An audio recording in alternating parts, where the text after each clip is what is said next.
In this video, we'll talk about when you might consider renting as a better alternative to buying, why buying might be better in other situations, and then how to properly get your finances in order now to prepare for that future home purchase. Now, home buying has made a lot of headlines lately, especially since 2020.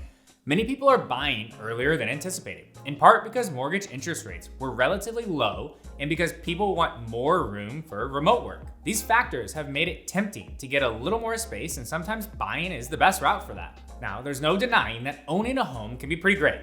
You get to lock in your cost of living, which serves as protection against potential rent increases. You can personalize your space any way you'd like. You get significant tax benefits, and you can enjoy the psychological benefits that come with knowing your home is yours. As a result, many people look forward to buying a home and consider it a major life milestone. If you're still renting and are experiencing some FOMO, we're here to help you think this through before you jump into the buying bandwagon. And that's because renting can be a good choice too. It might seem like throwing money away through rent, in the sense that you are not getting any equity in a home. But buying also forces you to throw money away on certain costs like property taxes, mortgage interest, HOA fees, and maintenance. Let's start with the 4 advantages to renting you might not have considered. Number 1, renting gives you more flexibility. Renting comes with a lot more flexibility than buying does. It's just that simple.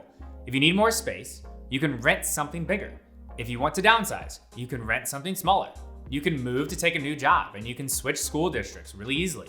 Ending or even breaking a lease is much simpler than selling a home and buying a new one. Renting also means fewer responsibilities, and that's second. If you're renting an apartment and your washing machine breaks, your landlord should coordinate and then pay for that repair, right? Hopefully. But if you own a home and your washing machine breaks, that's your problem. In some places, like San Francisco, homeowners are even responsible for repairs to the sidewalk in front of their homes. These responsibilities can end up costing you a lot of time and money. And if you rent, upkeep is generally the responsibility of your landlord. Third, renting comes with smaller transaction costs. When you rent an apartment, you'll sometimes have to pay an application fee, or in some cities, a one-time broker fee. These costs don't really add up in the grand scheme of things. When you buy a home, on the other hand, the transaction costs are huge. They're much bigger. In addition to your down payment, you'll also need to pay fees known as closing costs, which generally add up to potentially 2 to 5% of your home's purchase price. These closing costs can include fees for an appraisal of the home, attorney fees, title search fees, transfer taxes, and any other fees your lender charges. When you're ready to sell your home, there's another set of costs, and it's usually the seller's responsibility to cover the compensation of both the buyer and the seller's real estate agent, which costs typically around 6% of the sale price on average. You often pay taxes and fees on the sale too, which can total 2 to 4% of the sale price, which brings the total closing cost to about 8 to 10%. Between buying and selling, you could be paying as much as 15% of the value of the home in transaction costs and fees, although that percentage is likely to be lower in areas with higher home prices. If you're going to stay in your home for a long time, this isn't a big deal, but it's worth noting. A good rule of thumb is that you need at least 5 years for your house to have the chance to appreciate enough to make up the money you'll need on transactions costs. 4, renting leaves you with more cash to invest. Large purchases like buying a home come with large opportunity costs as well. When you rent, you can invest the money that you otherwise would have spent on a down payment or transactions costs. For example, let's say you're able to save $150,000 this year by renting a home instead of making a down payment on the purchase of one. We'll imagine that you invest $150,000 with an average annual pre-tax return right around 8 to 9%. If you waited 5 years to buy a home and didn't touch your $150,000 investment, until then, it would have grown to over $220,000 based on that rate of return.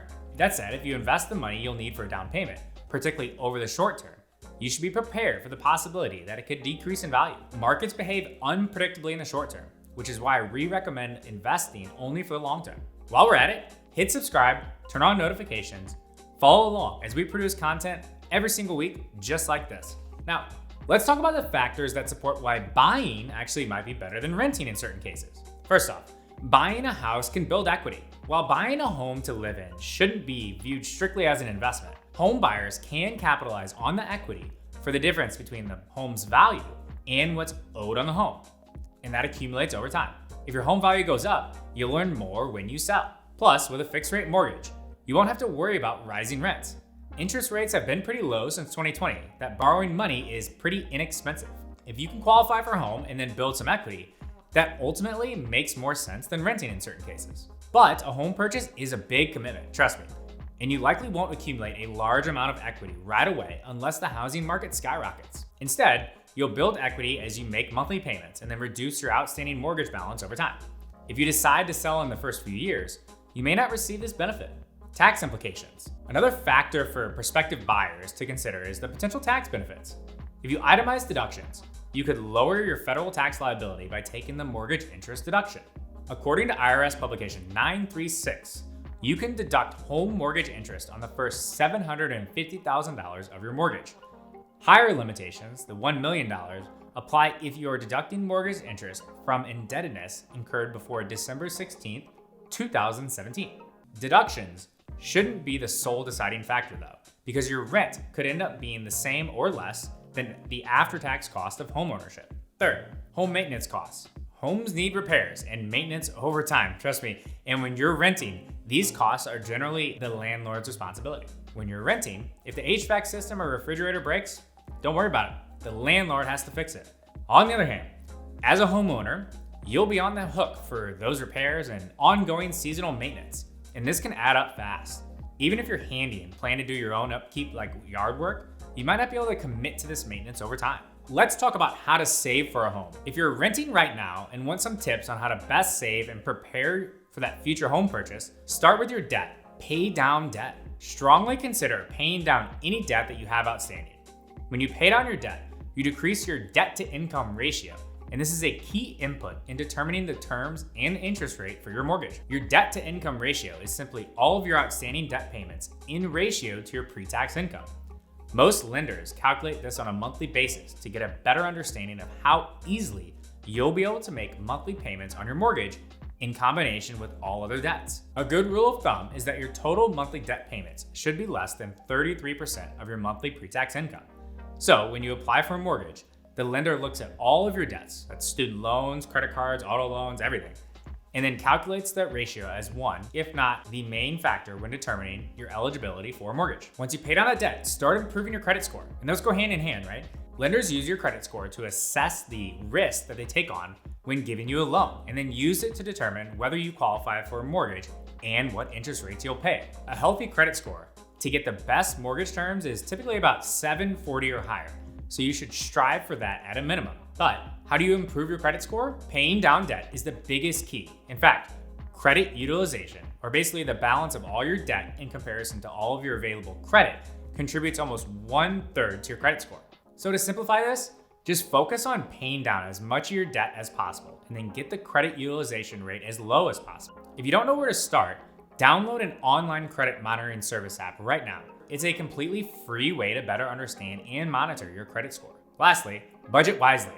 Okay, I know this one's a bit vague, right? Like, great, here we go with another budget talk. We all know budgeting is just for boomers, right? Not so fast. Just think about it in super simplified terms, okay? Stick with me. Either start saving more or spending less starting today. It's that simple. Both of these actions end up with more money in your pocket and in a better position to buy that home. Some people like the idea of increasing your savings, or other people just find it easier to spend less. You choose which is best for you. Either way, by defining a monthly amount to put towards that home and then putting it into an appropriate savings or investment account, your future won't become an afterthought. Just don't complicate this one. All right, so what's the takeaway? Many people look forward to buying a home, but you don't need to rush into it just because it seems like everyone else is doing it. Buying a home is a really big decision, and it's important to think through the details and feel confident before you do it. In the meantime, don't feel bad about renting. It has plenty of advantages itself. So when you're ready to buy, Wealthfront has your back. Check out our home planning guide for everything you need to know about purchasing a home. I used it when I purchased my home and it helped out a ton. I'm Tony from Wealthfront. Take care.